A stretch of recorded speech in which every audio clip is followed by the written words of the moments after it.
Sir, ಈಗ ಮದುವೆ ವಿಚಾರ ಅಂದರೆ ವೈಯಕ್ತಿಕ ವಿಚಾರ ಇರ್ಬೋದು, ಬಟ್ ಆ ಒಂದು ಬಿಗ್ ಬಾಸ್ ಮನೆಯಲ್ಲಿ ಇದ್ದಂಥ ಸಂದರ್ಭದಲ್ಲಿ ಅದು ಸಾಕಷ್ಟು ಚರ್ಚೆಗೆ ಕಾರಣ ಆಯಿತು.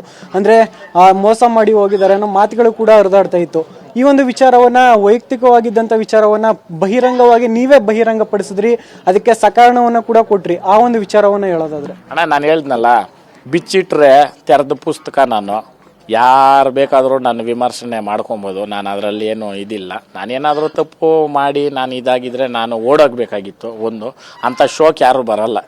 ಅಂಥ ಈ ಕೆಲಸಗಳು ಮಾಡಿಕೊಂಡು ಅಂಥ ಶೋನಲ್ಲಿ ಬಂದು ಇದು ಮಾಡಿಕೊಂಡು ನಾನು ಅವನಲ್ಲ ಅಂತ ಹೇಳೋ ವ್ಯಕ್ತಿ ನಾನಲ್ಲ.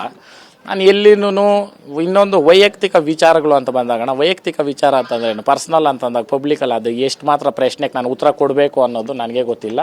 ಸೊ ಅದಕ್ಕೆ ನಾನು ನಮ್ಮ ದೊಡ್ಡವ್ರು ಏನೋ ಹೇಳಿದ್ರೆ ಅದ್ರ ಮುಂದಿನ ಇದರಲ್ಲಿ ಹೇಳ್ತೀನಿ ನಾನು. ಸರ್, ಈಗ ಬಿಗ್ ಬಾಸ್ ಮನೆಯಲ್ಲಿ ಕಿಚ್ಚ ಸುದೀಪ್ ಅವರು ಕೂಡ ಬರ್ತಾ ಇದ್ರು ವಾರ. ಅವರು ಕೂಡ ನಿಮ್ಮನ್ನ ವರ್ತೂರವರೇ ಅಂತಾನೆ ಒಂದು ಬಹುವಚನದಲ್ಲೇ ಮಾತಾಡಿಸ್ತಾ ಇದ್ರು. ಮತ್ತೆ ಅಂತ ಒಂದು ಸೆಲೆಬ್ರಿಟಿಯ ಜೊತೆಯಲ್ಲಿ ನಿಮ್ಮನ್ನ ಮಾತುಕತೆಗೆ ಕರೆದಂತ ಸಂದರ್ಭದಲ್ಲಿ ನಿಮ್ಗಾದ ಅನುಭವಗಳೇನು ಅಂತ? ಅಣ್ಣ, ಅದರಲ್ಲಿ ಎರಡು ಮಾತಿಲ್ಲ ಅಣ್ಣ. ಅವರು ಎಷ್ಟು ಅಂದ್ರೆ ಅಣ್ಣ, ನಾವು ಒಂದೊಂದು ಎಪಿಸೋಡ್ ಆಗ್ಬೇಕಾದ್ರೂ 4-5 ಸಲ ರೆಸ್ಟ್ ರೂಮ್ಗೆ ಹೋಗಿ ಬರೋದು, ಮತ್ತೆ ಹಿಂಗೆ ಎದ್ದು ಬಂದು ಮಲಗೋದು, ಅದೆಲ್ಲ ಮಾಡ್ತಾಯಿದ್ರು. ಅವ್ರು ಎಷ್ಟು ಅಣ್ಣ, ಆ ಎಪಿಸೋಡ್ ಆಗೋವರೆಗೂ ನಿಮ್ಗೆ ಎಷ್ಟು ಗೊತ್ತೋ ಇಲ್ಲೋ ಒಂದು ಹತ್ರನೂ ಕುತ್ಕೊಂಡಿರೋ ಎಪಿಸೋಡ್ ಮಾಡ್ತಾ ಇದ್ದಿದ್ದು. ಹ್ಯಾಟ್ಸ್ ಆಫ್ ಅಣ್ಣ ಅವ್ರಿಗೆ.